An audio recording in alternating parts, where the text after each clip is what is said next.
The universe does not balance its books in ways we recognize. We count stars. We measure gas. We estimate dust. And when we total the mass required to hold galaxies together, the visible inventory falls short, catastrophically short. Something outweighs everything we can see. That absence has a name, dark matter. Not because it is sinister, not because it is poetic, but because it refuses to interact with light. It does not glow. It does not cast shadows. It does not scatter photons toward our telescopes. It reveals itself only through gravity. For nearly a century, astronomers have traced the anomaly. In the 1930s, galaxy clusters moved as though bound by hidden mass. In the 1970s, stars at the edges of spiral galaxies rotated far faster than Newtonian gravity applied to visible matter would allow.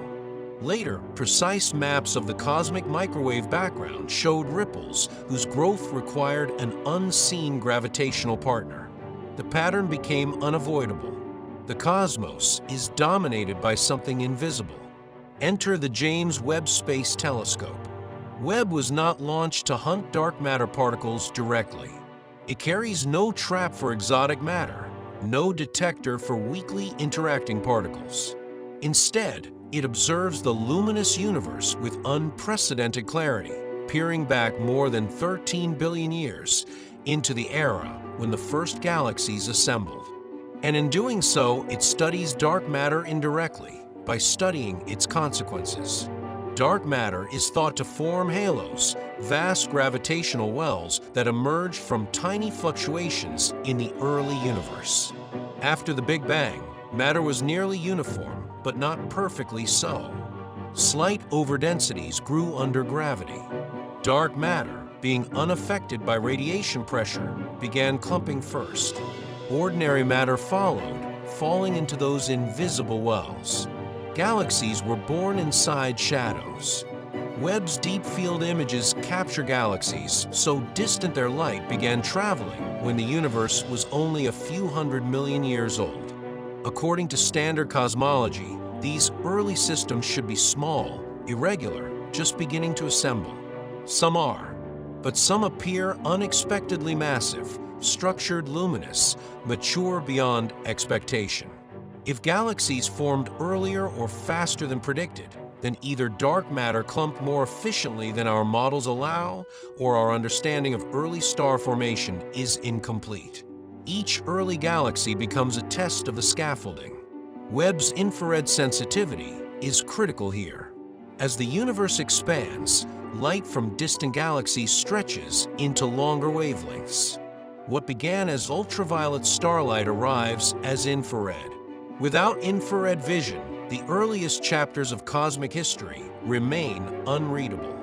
Webb reads them, and in those pages, the timeline of structure formation becomes clearer and more challenging. Dark matter does not merely hold galaxies together, it shapes the cosmic web. On the largest scales, galaxies are not randomly distributed. They align along filaments of matter stretching across hundreds of millions of light years, intersecting at dense nodes where clusters reside. This web-like structure emerges naturally in simulations that include dark matter. Remove it, and the pattern dissolves. Webb surveys of distant galaxies allow astronomers to trace the web backward in time, observing how filaments grew, how clusters accumulated, how matter aggregated under gravity's pull. The earlier the web appears, the stronger the constraints on dark matter's properties. If dark matter were warm, meaning its particles moved relatively quickly in the early universe, it would smear out small-scale structure. Tiny halos would not form. The cosmic web would be smoother.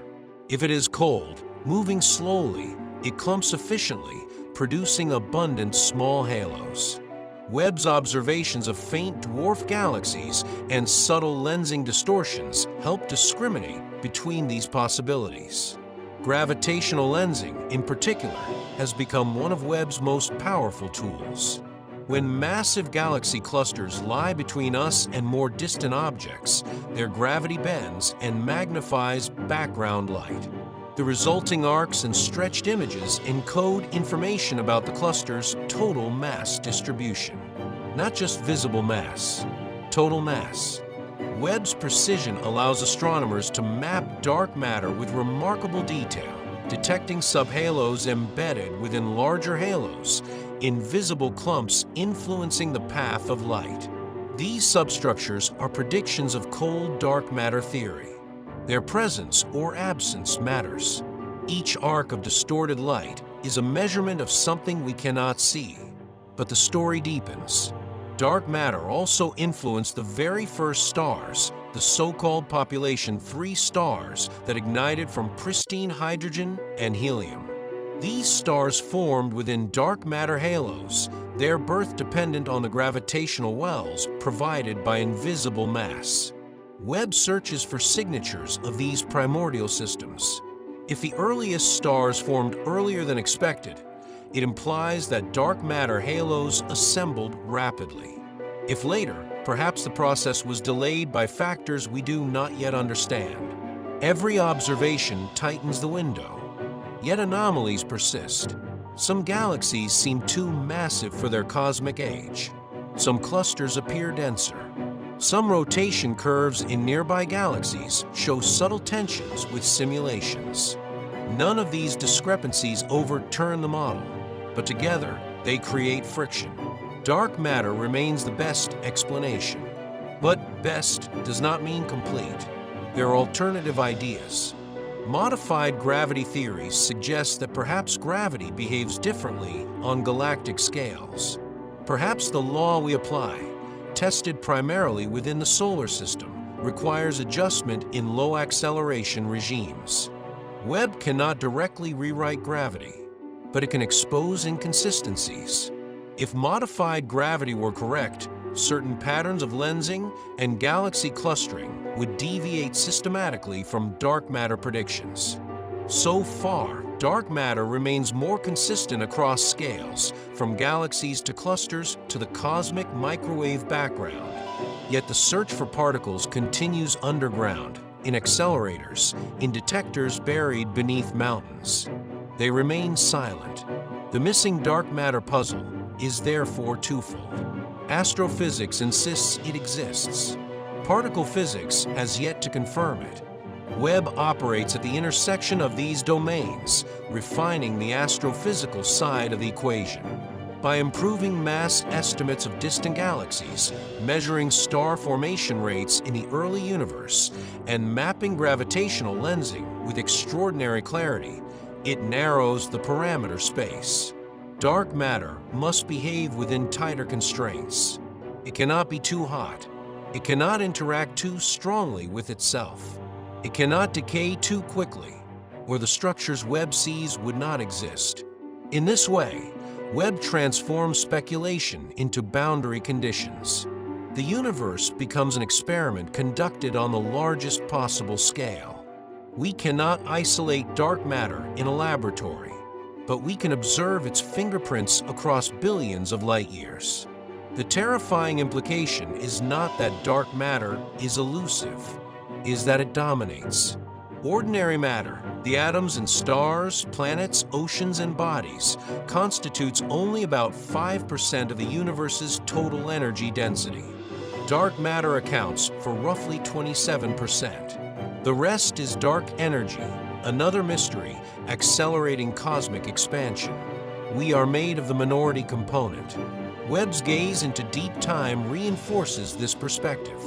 The galaxies it observes, the luminous structures we admire, are mere tracers of deeper gravitational wells carved by invisible mass.